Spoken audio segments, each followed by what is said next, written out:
and livelier.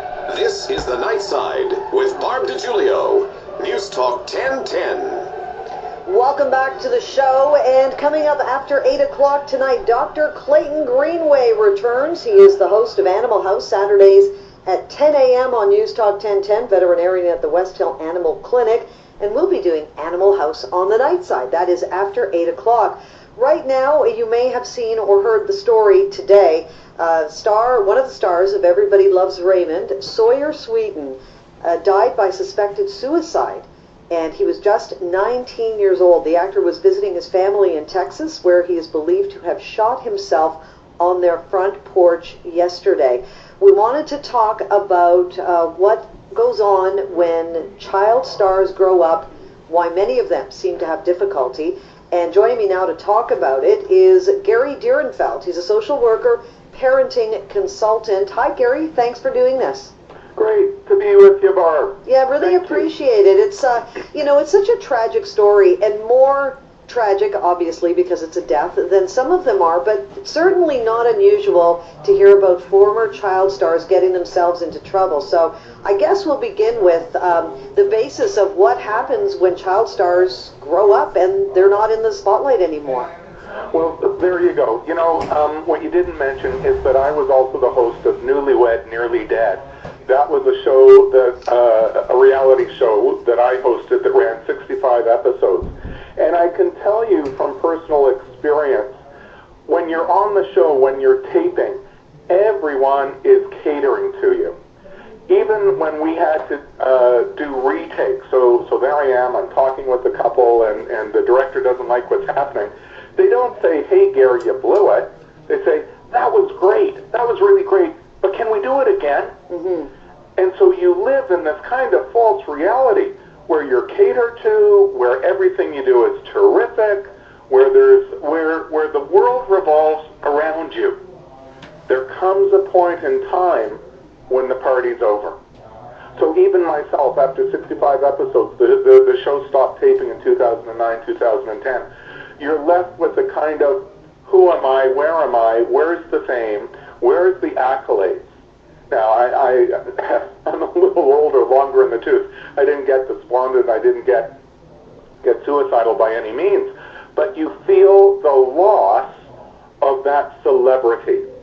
And so here we have these twin boys who shot to fame and stardom as toddlers, as infants almost. And so this was the entirety of their life, this experience. They barely reach adolescence. They're not even adolescents. The show comes to an end, the accolades stop, the limelight is turned down, and you have to say, why isn't the world revolving around me anymore? And who am I now? Because now my whole identity has shifted. This is a crisis of adjustment for these children. I can't speak specifically to the life of Sawyer Sweeten, but this is a common feature of these child stars. The limelight dims. Who am I? Where am I? What am I? It's a crisis of adjustment. You make such a great point when you talk about this boy and his twin brother, and his sister also had a role on the show. But in terms of the two twins, they started when they were 16 months old. They have no memory of anything before being famous. Correct. So they grow up in this fantasy kind of life, accolades, money. They weren't wanting for anything, I have to imagine, throughout this. And then they have to fend for themselves. Then you have to, stand on your merits, not just your good looks, charm, and celebrity. And so what is it that I'm bringing to the party then, and how do I then draw attention, and where is my place in the world? It is a crushing change for many actors, children or otherwise. And if there aren't supports in place, many of them suffer that crisis of adjustment. In terms of that crisis of adjustment, it's also coinciding with adolescence with these kids.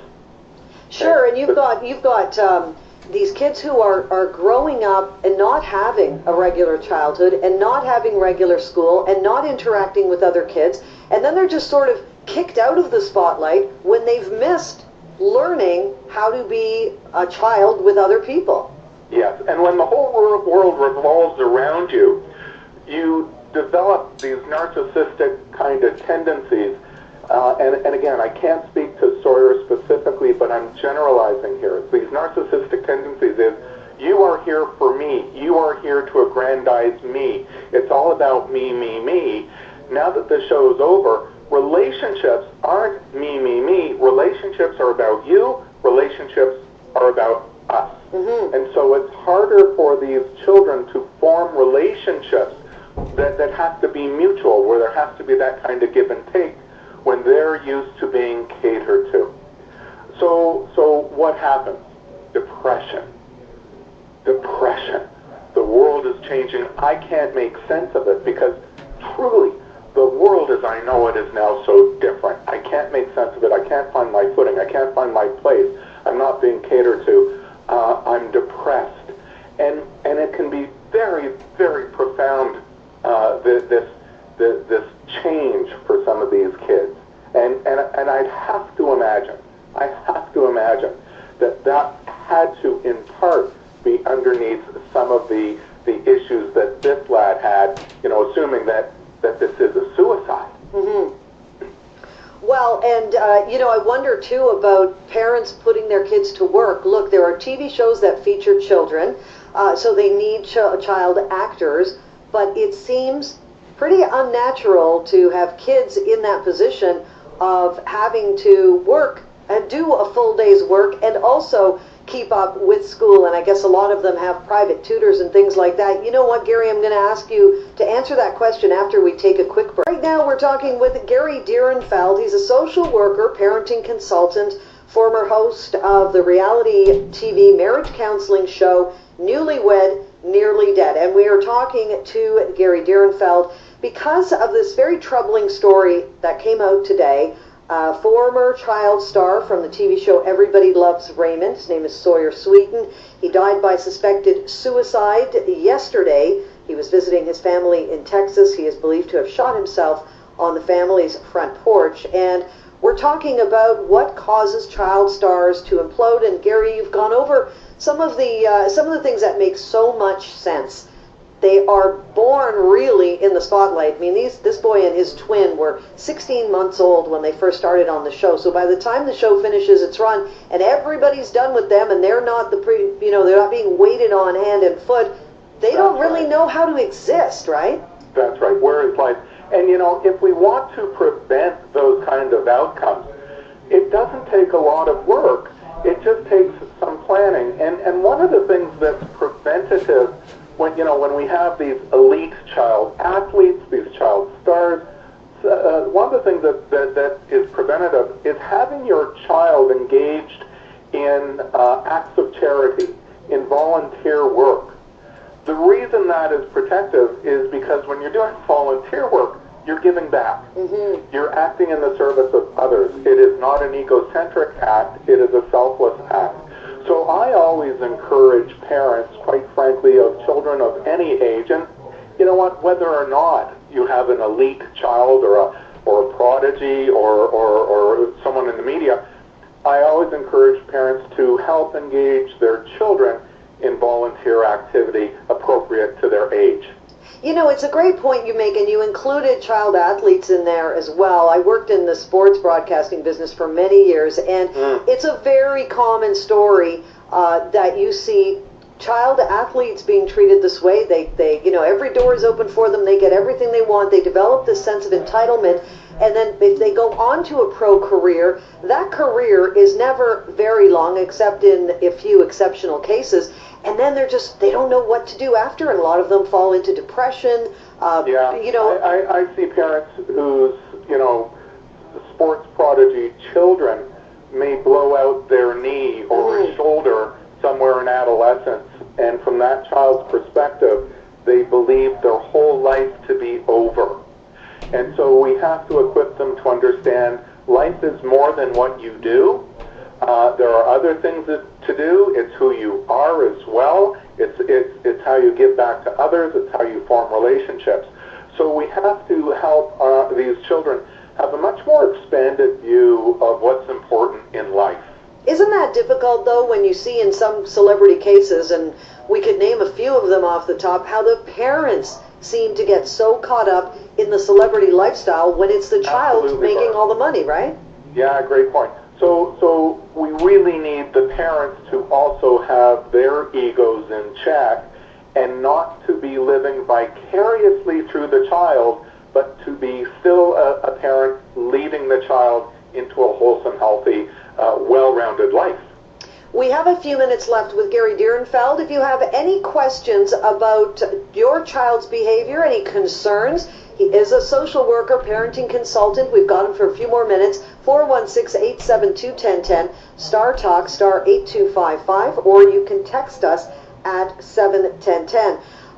Yes. If I may, people can also go to my website. It's loaded with information, www.yoursocialworker.com. I'd like to mention, I sent an email out to about 4,000 school principals in the province of Ontario this week, offering to do workshops.